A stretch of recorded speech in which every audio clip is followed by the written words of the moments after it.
guys, this is Coach Mel Vlog. Gusto ko lang kayo i-brief sa aking mga journey or how they start mag-travel, no?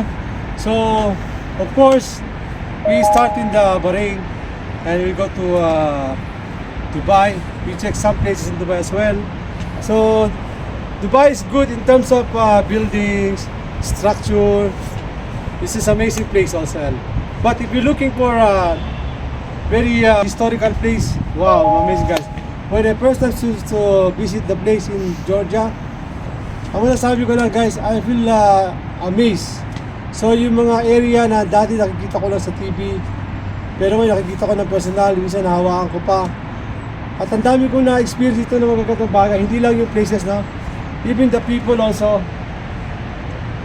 Ano sila, very alam mo tawag doon, kind, no? Saka yung hindi sila ipakita tao, talagang mararamdaman mo their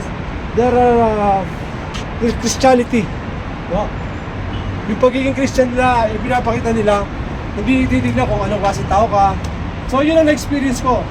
And then we visit some places like Gudauri. We visit also in some places saan ba yung pinunta natin, nag-sky tayo? Where's that place we go sky again? Bakuriani. Bakuriani! Yes! At hindi na sa Georgia, no?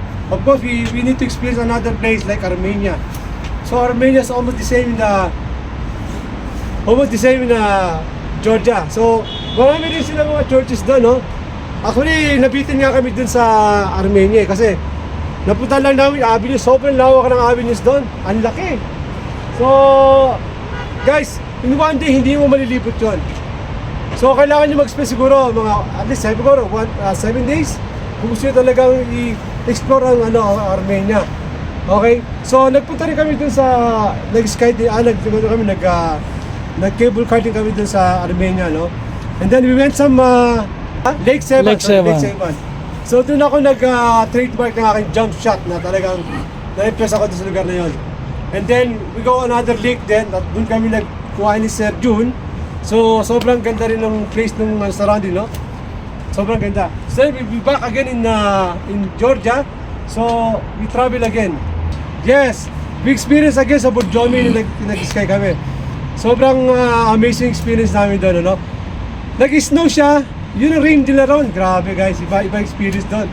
So, overall, ito yung sasabi ko yung place na babalikan ko. Okay, in terms of place, historical place, in terms of nature, di ba?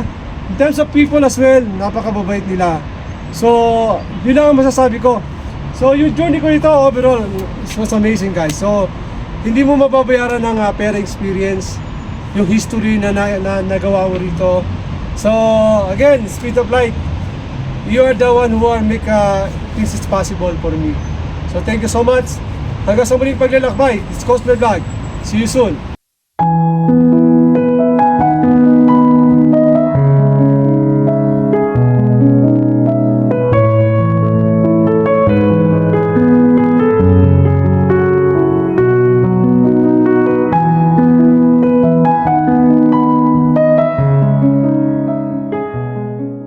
Mga ka-adventure, ito yung isa sa favorite place ko. Parang dito ako nag-meditate pag pagod na ako maglakad, medyo pagod ako, tsaka yung parang nagmumuni-muni sa sarili. Kasi itong lugar na to, medyo mataas na lugar. So, overlooking yung OTBC, yung Peace Bridge, tsaka yung Narikala Fortress doon. Ito yung Mekete Church. Yun si King Baktan. Actually today kasi flight na ni Coach siya, palis na siya mamayang hapon. So, from the day of arrival na dumating kami, talagang hindi siya binigo ng Georgia. Nakaka-amaze. Actually, lagi ko sinasabi, no, it's my 5th time sa Georgia. Pero bakit is always amaze me? Kasi what makes what makes the country, it's people. Minsan hindi yung ganda ng lugar, hindi yung ganda ng ng mga infrastructure, no, kundi yung mga tao mismo. Yung tinatawag namin ni Coach lagi na encounter, personal experience, di ba? Lalo yung mga lokal, napaka-approachable. So una, talagang medyo ano, mukha silang suplado. First impression yan. Kasi ano to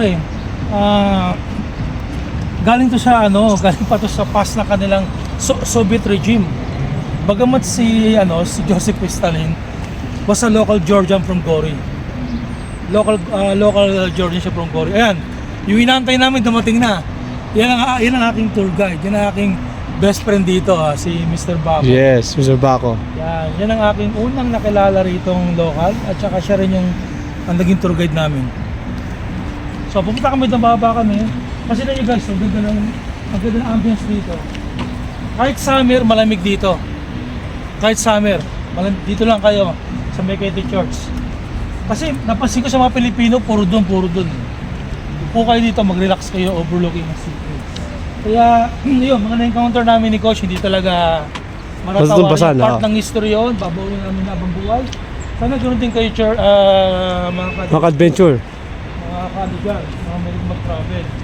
Kailangan magkano kayo ng personal encounter sa mga locals, huwag kayo matakot. Batiin nyo lang lagi ng Gamar Jova, madaling banggitin Gamar Jova, Madlova, thank you. Masaya na sila nun, no? So practicing yan dito, napakagandang yan. Napakagandang introduction sa mga locals.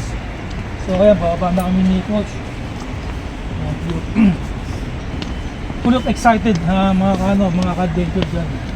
Georgia TBC. So, sa mga ka-OFW sa Middle East, speed of light. Tandaan nyo yung word na yan, like speed of light. So, mayroon pa kaming advice para sa mga travel hacks. So, ito na kami. I'm always excited, no? Sa mga darating pa na pagkakataon, makapag-travel ulit kami rito. Kasi ang gusto namin, yung experience namin sa mga local. Yes. Yun ang nagpapasaya sa amin. Kaya hanggang sa muli, okay, bon voyage din kay Coach Mel. Thank you at nawa talaga nag-enjoy ka sa Georgia TBC. Madlova.